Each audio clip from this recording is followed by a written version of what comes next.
Alhamdulillah kita kembali lagi di Pajar Berkah. Pasti berkah. Lanjut lagi nih Kang Diki. Tadi kan ada pertanyaan nih dari Kang Diki yang belum terjawab sama Pak Ustadz. Ayo Pak Ustadz, kayaknya pemirsa di rumah sudah tidak sabar lagi ingin dengar jawabannya. Sudah sangat penasaran. Betul ini sekali. Langsung aja kita dengarkan dari Pak Ustadznya langsung bagaimana itu Bapak. Ya baik, berbicara tentang ujian, bahwa para ulama memberikan kategori bahwa ada orang yang diuji dengan yang pertama ujian ketaatan. Seperti misalkan sedang menjadi ahli ibadah, itu senantiasa diuji oleh Allah Subhanahu wa taala. Bagaimana taat itu, apakah ikhlas atau tidak? Karena ada orang yang tidak mengerti konsep beribadah yang benar. Dia ibadah tapi karena ada unsur riya gitu ya, pengen dipuji oleh orang lain, maka sedikit pun tidak menjadi amal pahala di sisi Allah Subhanahu wa taala. Itu ujian ketaatan. Yang kedua, ada orang yang diuji dengan musibah.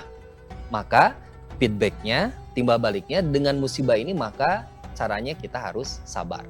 Maka dengan kesabaran inilah sebagai salah satu bentuk wujud syukur kita atas nikmat dan kasih sayang Allah yang Allah berikan kepada kita sekalian. Kemudian yang ketiga, ujian selanjutnya bagi seorang yang beriman itu adalah ujian keimanan. Itu paling penting gitu ya. Iman seseorang itu tidak akan Allah biarkan. Ya, entah itu diuji dengan sakit, entah itu kelaparan, dalam Al-Quran disebutkan. Maka sekalipun jangan pernah kita berpikir ketika kita sudah beriman, maka kita menganggap iman kita paling tinggi. Kita menganggap Allah tidak akan uji iman kita. Itu adalah kesalahpahaman.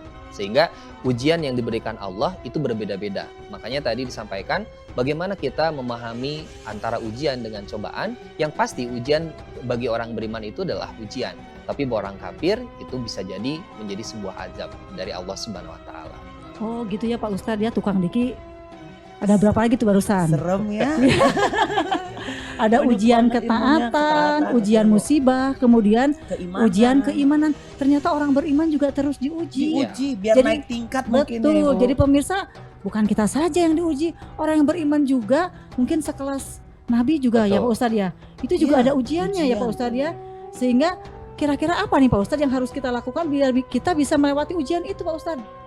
Ya, yang pasti ketika kita diuji oleh Allah Subhanahu wa taala, yakini bahwa dengan ujian kita yang diuji Allah kepada kita itu sebagai media bahwa Allah akan meninggikan derajat kita. Seperti kita sekolah saja, bahwa setiap peserta didik mahasiswa yang akan naik level ke level yang lebih tinggi pasti diuji. Ketika misalkan kita mengikuti proses ujian itu dengan baik, maka siap-siaplah kita akan pada taraf tingkatan yang lebih dibandingkan tingkatan sebelumnya. Jadi benar ya, siap saja, ikutilah skenario yang Allah kemudian berikan kepada kita sekalian, diikuti dengan kesabaran, dengan ketaatan. Insya Allah, Allah tidak akan pernah menguji hambanya melebihi kemampuan hambanya. Nah, jadi jangan takut ketika misalkan ada Allah menguji, kita menganggap itu berat, kita yakini bahwa kitalah yang mampu diberikan ujian itu. Ketika ujian itu masuk bahkan kemudian diberikan kepada orang, belum tentu orang itu mampu. Sehingga kalau kita diberikan ujian, yakin Allah tidak akan pernah memberikan ujian melebihi kemampuan hambanya. Begitu. Jadi akan dinaikkan derajatnya. Betul. Ya Pak Ustadz ya. Sehingga kalau kita sudah bisa melewati ujian tersebut, derajat kita naik ya. Mungkin di situ juga akan beriringan dengan tingkat keimanan kita. Betul. Juga yang akan semakin bertambah ya. Semakin tinggi. Nah kalau sudah lewati satu ujian Pak Ustadz, apakah dia berhenti ujiannya? Pasti akan ada lagi Pak Ustadz ya?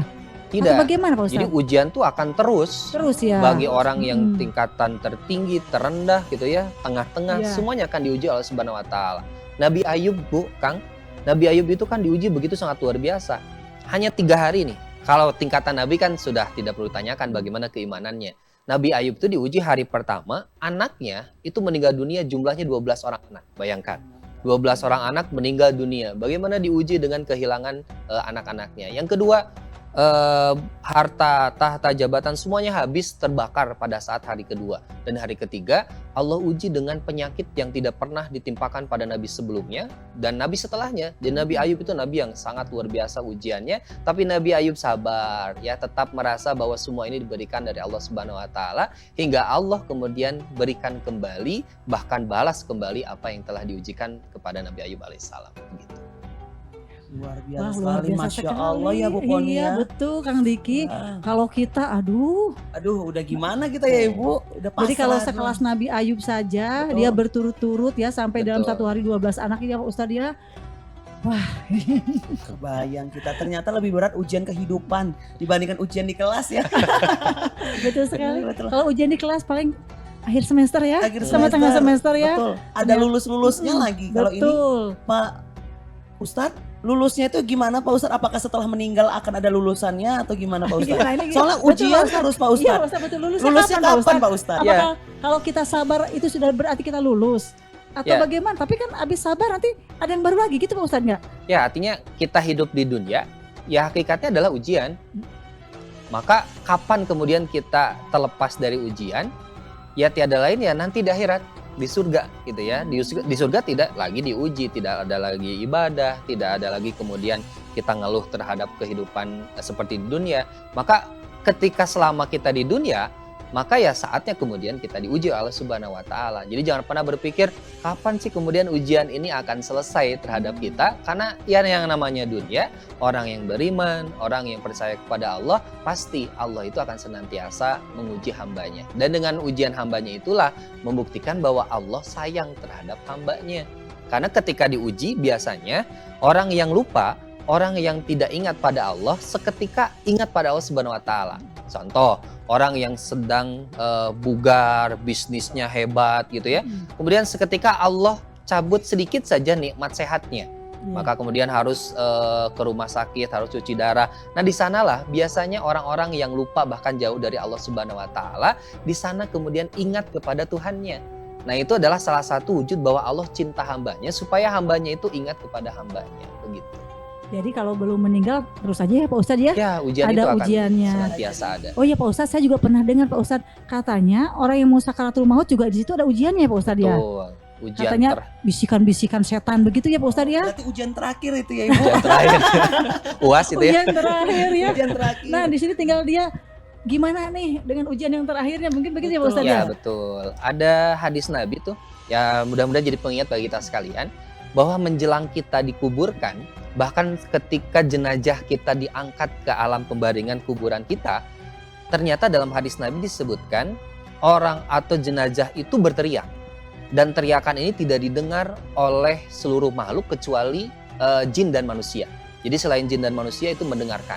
Bagaimana orang soleh berteriak? Orang soleh itu akan berteriak, qaddimuni, qaddimuni, qaddimuni. Cepatkanlah urus aku, cepatkanlah urus aku. Karena malaikat telah menggambarkan tempatmu di sana. Tempat yang begitu sangat indah. Sehingga si orang soleh akan senantiasa tidak sabar untuk sampai ke tempat itu. Ke surga ya Pak Ustadz. Surganya Allah. Tapi sebaliknya Bu, ketika misalkan orang itu tidak punya amal soleh, maka teriakannya berbeda. Bukan cepatkanlah urus aku, cepatkanlah urus aku, tapi teriakannya itu adalah ya wailaha, celaka aku, mau dibawa kemana, aku nggak mau sampai ke tempat itu. Karena diberikan gambaran oleh malaikat itu, gambaran bukan tempat yang membahagiakan, tapi tempat yang begitu sangat mengerikan. Makanya berteriak ya wailaha. Jadi ujian tadi ketika meninggal dunia, saat meninggal dunia, sakaratul maut, itu adalah ujian terhebat bagi seorang hamba ketika di muka bumi dunia.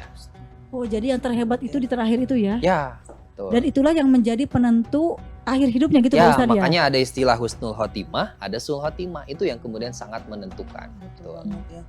Jadi serem ya Ibu, mudah-mudahan kita bagian orang yang meninggalnya itu husnul khotimah ya Bu. Amin ya robbal alamin. Berbuat baik, terutama pemirsa di rumah, apalagi nontonnya Fajar Berkah ini ya Iya tentunya. betul pemirsa semua, jangan sampai nih kita selepas udah ngebahas segmen kali ini tentang tanda-tanda Allah mencintai kita, kita masih udahlah tenang ya.